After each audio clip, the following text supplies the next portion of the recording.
আজকে আমরা খুব পরিচিত কিন্তু দারুণ এক ইন্টারেস্টিং টপিক নিয়ে কথা বলবো। বিষয়টা হলো চুম্বন বা কিস।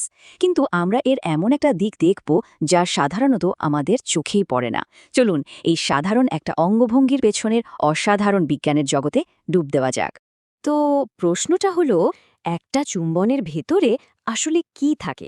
মানে ভালোবাসা, স্নেহ এগুলো তো আছেই, কিন্তু এর বাইরে উত্তরটা কিন্তু আমাদের ধারণার চেয়েও অনেক বেশি জটিল আর চমকপ্রদ। দেখুন, আমরা তো সবাই জানি যে কিস মানেই হলো ভালোবাসা, কেয়ার, একটা ইউনিভার্সাল ল্যাঙ্গুয়েজ, তাই না? কিন্তু এর পেছনেও একটা বিশাল গল্প আছে, একটা অদৃশ্য গল্প, যা খালি চোখে দেখাই যায় না। প্রত্যেকটা চুম্বনের পেছনে লুকিয়ে আছে আস্ত একটা মাইক্রোস্কোপিক জগৎ। মানে আমরা যা ফিল করি সেটা তো হিমশৈলের চূড়া মাত্র। আসল ঘটনাটা ঘটছে এমন এক লেভেলে যা আমরা দেখতেই পাই না, কিন্তু যা আমাদের শরীরকে গভীরভাবে প্রভাবিত করে। তো চলুন এবার সেই অদৃশ্য জগতেই ডুব দেওয়া যাক। দুজন মানুষ যখন কিস করে তখন আসলে কিসের আদান প্রদান হয়? এমন কিছু যা আমরা খালি চোখে দেখতে পাই না। শুনলে হয়তো অবাক হবেন, কিন্তু মাত্র কয়েক সেকেন্ডের একটা কিস, এর মধ্যেই ঘটে যায় একটা বিশাল বায়োলজিক্যাল ইভেন্ট। হ্যাঁ, ঠিকই শুনছেন। আর এটাই আমাদের আজকের আলোচনার মূল পয়েন্ট। আর সেই সংখ্যাটা হলো ৮০ মিলিয়ন, মানে প্রায় ৮ কোটি। ভাবা যায়, মাত্র ১০ সেকেন্ডের একটা চুম্বনে এই বিপুল পরিমাণ ব্যাকটেরিয়া আদান প্রদান হয়। এখন এটা শুনে ঘাবড়ে যাওয়ার কিছুই নেই, কারণ এই ব্যাকটেরিয়াগুলো কিন্তু আমাদের মুখের লালা বা স্যালেভা থেকে আসে, যেটা কিনা একদমই স্বাভাবিক একটা ব্যাপার। এখন প্রশ্ন হলো, এই যে এত ব্যাকটেরিয়ার আদান প্রদান হচ্ছে, এর ফলে কি হয়? বিশেষ করে যারা সম্পর্কে আছেন বা নিয়মিত কিস করেন, তাদের ক্ষেত্রে একটা দারুণ ব্যাপার ঘটে। সময়ের সাথে সাথে তারা যেন একটা একটা শেয়ার্ড ইকোসিস্টেম তৈরি করে ফেলে। চলুন ব্যাপারটা একটু সহজ করে বুঝি। এই ব্যাপারটা বুঝতে হলে একটা শব্দ আমাদের জানতে হবে, সেটা হলো মাইক্রোবায়োম।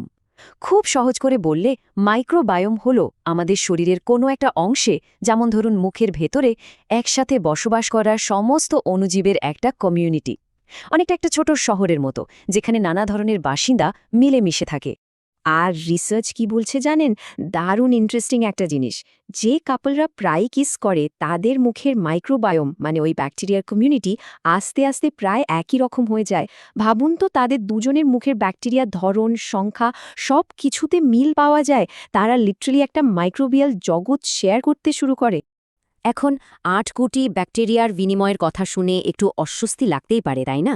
কিন্তু আসল কথা হলো, এই ব্যাপারটা আমাদের শরীরের জন্য আসলে খুবই ভালো। বিশ্বাস হচ্ছে না? চলুন তাহলে এর কিছু দারুণ উপকারিতা দেখে নিই। প্রথমত, এটা আমাদের ইমিউন সিস্টেম বা রোগ প্রতিরোধ ক্ষমতাকে বুস্ট করে। কিভাবে? যখন শরীর নতুন ধরনের ব্যাকটেরিয়ার সংস্পর্শে আসে, তখন সেগুলোকে চিনে রাখে আর ফিউচারে জীবাণুর বিরুদ্ধে লড়তে তৈরি হয়। অনেকটা একটা ট্রেনিংয়ের মতো। আর দ্বিতীয়ত, এটা মুখে স্যালিভা বা লালার প্রোডাকশন বাড়ায়। আর বেশি লালা মানে মুখ প্রাকৃতিকভাবেই পরিষ্কার থাকে, যার দাঁতকে ক্যাভিটি থেকে বাঁচায়। তাহলে মূল কথাটা কি দাঁড়ালো? এই যে কোটি কোটি ব্যাকটেরিয়া আদান প্রদান হচ্ছে, এর বেশিরভাগই কিন্তু ক্ষতিকর না, বরং এদের মধ্যে অনেকেই আমাদের হজমের জন্য আর ওভারঅল স্বাস্থ্যের জন্য বেশ উপকারী। সো এটা একদমই একটা ন্যাচারাল আর হেলদি প্রসেস।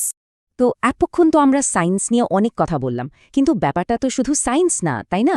চলুন এবার দেখি এই বায়োলজিক্যাল প্রসেসটা আমাদের ইমোশন আর সম্পর্কের সাথে কিভাবে জুড়ে আছে। কারণ এই ফিজিক্যাল কাজ আর মানসিক বন্ডিংয়ের মধ্যে একটা গভীর কানেকশন আছে।